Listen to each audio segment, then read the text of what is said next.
सर्वप्रथम सर्व press, electronic आणि प्रिंट मीडियाच्या आणि डिजिटल मीडियाच्या पण मनपूर्वक स्वागत करतो। आणि आज बऱ्याच दिवसाच्या नंतर आपली भेट होत आहे आणि लोकसभाच्या निवडणुकीनंतर हे प्रथमच आपली गोंदियामध्ये ही भेट होत आहे। तुमच्या मनपूर्वक स्वागत। गोंदिया भंडारा लोकसभा क्षेत्रामध्ये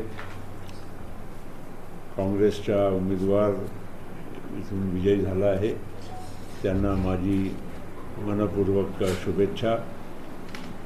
आणि त्यांनी गोंदिया भंडारा लोकसभा क्षेत्राचा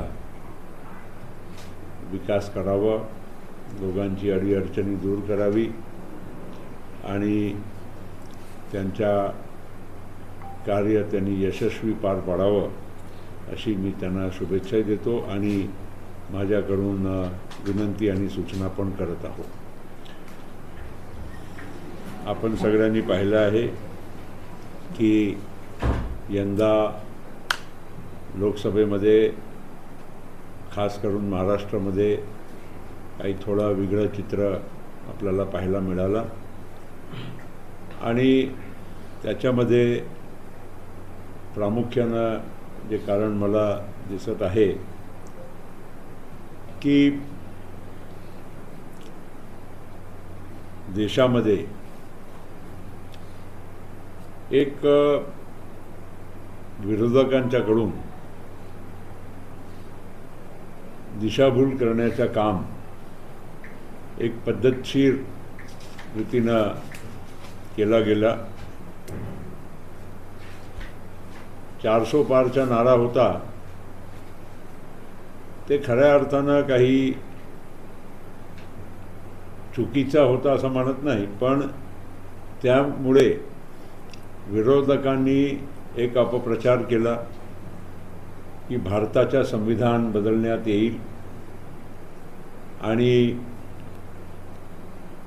SC STच्या रिझर्वेशन किंवा बाबासाहेब आंबेडकरांची जे काही मूळ जी काही संविधानाची घटनाची जे काही आधार आहे त्याला बदलण्यामध्ये नवीन सरकार वाटचाल करेल,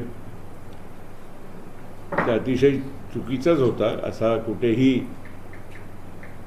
NDAच्या किंवा भारतीय जनता पार्टीच्या मोदी साहेबांच्या मनामध्ये प्रश्नच उद्भवत होत नव्हता की भारताचं संविधान बदलायचं। खऱ्या अर्थानं भारताच्या संविधानाचा जे मूळ ढाचा आहे ते कोणीच बदलू शकत नाही, ही वस्तुस्थिती आहे। आणि भारताचं संविधान या सुप्रीम कोर्टाने अनेक वेळा हे विविध त्यांच्या जजमेंट्समध्ये दिलं आहे की जे मूळ जे ढाचा आहे बाबासाहेब आंबेडकरांनी तयार केलेला संविधानाचा ते कोणीही बदलू शकत नाही।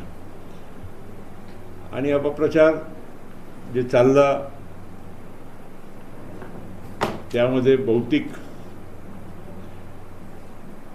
NDA भाजप यशस्वी नाही होऊ शकली, समजुती घालण्यामध्ये कुठेतरी कमी पडलो। पंतप्रधान मोदी जेव्हा नागपूरला आले होते 10 एप्रिलला, तेव्हाही मी त्यांना स्टेजवर मी सूचना म्हणजे विनंती केली की तुम्ही जरा याबाबत गांभीर्यानं जरा लक्ष द्या आणि आपल्या भाषणामध्येही खुलासा करण्याचा प्रयत्न करा, जे त्यांनी केला। पण एक कधी कधी होते, अनेक निवडणुका मी पाहिल्या आहेत आणि लोकांमध्ये एक अपप्रचार कधी एकदम शेवटपर्यंत पोहोचू शकतो, याचा एक हा नमुना आहे। बाकी जर आपण बघितलं तर देशामध्ये अपप्रचार हे फक्त महाराष्ट्रापुरतंच नव्हे पण बरेच ठिकाणी असा करण्यात आला। उत्तर प्रदेशमध्येही त्याचा परिणाम झाला, महाराष्ट्रामध्ये, काही राजस्थानमध्ये, हरियाणामध्ये पण त्याच बाजूनं तुम्ही विचार केला तर आपला लागून मध्य प्रदेश आहे, तिथे तो एवढा प्रचार नाही चालला, छत्तीसगडमध्ये नाही चालला, आणि ओडिशा एक बऱ्याचपैकी ट्रायबल स्टेट आहे तरी देखील तिथे तुम्ही बघितलं की one sided Bharatiya Janata party तिथे लोकसभेमध्ये यशस्वी झाली. आंध्र प्रदेशमध्ये NDA चंद्रबाबूच्या नेतृत्वामध्ये तिथे भारतीय जनता पार्टीसोबत असल्यानंतरही एकदम व्यवस्थित तिथे निकाल लागले. तेलंगणामध्येही भारतीय जनता पार्टीचे खासदार 4 होते, आता 8 झाले. तर काही ठिकाणी त्याचा परिणाम झाला, काही ठिकाणी कमी जास्त झाला असेल. म्हणायचं एवढंच आहे की या एक मुद्द्याला जास्त भर देऊन इथे महाराष्ट्रामध्ये जास्त जागा मिळवण्यामध्ये महाविकास आघाडी सफल झाली आहे. पण हा मुद्दा थोडा नीट समजून घेतला पाहिजे.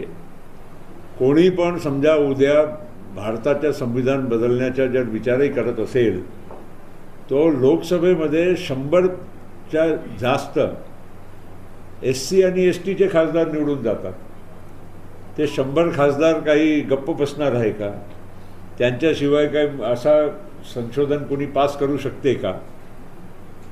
जसं आपला विधानसभेमध्ये इथे इतर अनेक जातीला जेव्हा आदिवासीमध्ये समावेश करण्याचा जेव्हा प्रसंग येतो, सगळ्या आदिवासीचे आमदार एकत्र होऊन जातात, सगळ्या पक्षाचे एकत्र होऊन जातात आणि ते त्याला पास होऊ देत नाही. तसं हेही समजलं पाहिजे की कोणत्याही पक्षाच्या कोणत्याही विचारधाराचा असो, पण शेवटी भारताच्या संसदमध्ये 100पेक्षा जास्त SC STचे आमदार खासदार ते कधीही असा कुठेही पास करू देणार नाही. हे फक्त माहितीसाठी सांगतो, असा काही प्रसंग आलेलाच नाही आहे. हे काल्पनिक होता, पण अशा म्हणजे पद्धतीनं लोकांमध्ये गैरसमज जे निर्माण झाली त्याच्याबद्दल मी हे तुम्हाला थोडा सांगू इच्छितो. दुसरं असं आहे की खूप सारी योजना देशामध्ये गेली.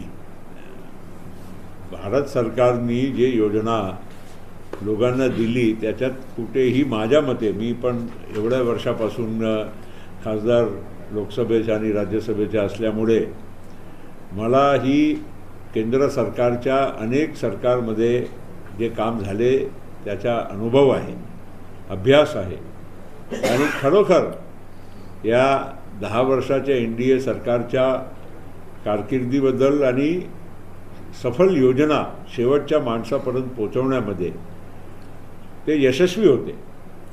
पण जसं मी सांगितलं, बहुतेक या निवडणुकीमध्ये थोडं एक प्रकारे ती योजना लोकांपर्यंत पोहोचवण्यामध्ये कुठे कमी पडले असाही चित्र समोर आलेलं आहे. तर ठीक आहे, जे झालं आहे झालं.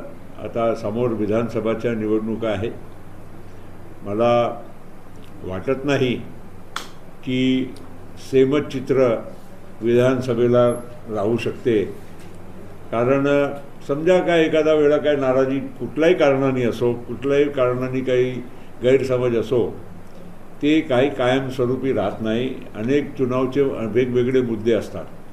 2019मध्ये NDA स्वीप करून आला होता, याच्यापेक्षाही जास्त स्वीपच होता. पण 5 महिन्यानंतर विधानसभेमध्ये चित्र एकदम वेगळा होता. आम्हाला खात्री आहे की या पुढच्या विधानसभेमध्ये परत लोकांनाही थोडा लक्षात येईल की आमची दिशाभूल करण्यात आली.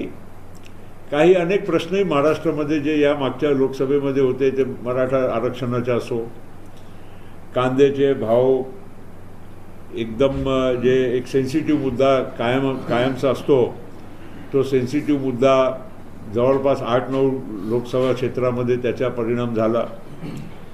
आणि याच वर्षी दुर्दैवानं 10 वर्षी सोयाबीन आणि कापसाचे भाव वाढत गेले आणि याच वर्षी थोडा खाली आले, तो अशाही बाकीचेही कारण आहे ज्याच्यामुळे हे परिणाम हे झालेला दिसतो. पण विधानसभेचा पिक्चर परत बदलेल नक्कीच. जे काही अजून काही कमी राहिलं असेल, आमच्याकडूनही काही कमी असेल, तर त्याला दूर करण्यासाठी तिन्ही पक्ष सज्ज आहे. आमची चर्चाही झाली. देवेंद्रजी, एकनाथराव आणि अजित पवार, आम्ही सगळे बसलो होतो दिल्लीला आणि आम्ही हे ठरवलेलं आहे की काही चांगल्या योजनासुद्धा आता येणारा बजेट महाराष्ट्र सरकारच्या काही दिवसामध्ये येणार आहे. त्यामध्येही तुम्हाला दिसून येईल की अनेक चांगल्या योजना तरुणांसाठी, शेतकऱ्यांच्यासाठी, महिलांच्या युवतीसाठी हे सरकारकडून देण्यात येईल. आणि त्याशिवाय पण जे विकास कामं आणि बाकीचे कामं जे चालू आहे त्याचाही आपल्याला परिणाम येणारा विधानसभेमध्ये दिसायला मिळेल. भंडारा गोंदिया लोकसभाची जागा कमीच मतानं फरकामध्ये गेली. त्यामध्येही गोंदिया विधानसभा आणि तिरोडा विधानसभा यामध्ये आम्ही सामोरं राहिलो.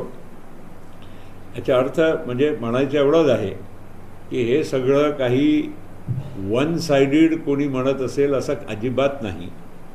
थोडा मेहनत केली, थोडा संशोधन केलं, थोडा काही चेंजेस केले, तो खूप सारा परिणाम वेगळा तुम्हाला दिसायला मिळेल अशी मला खात्री.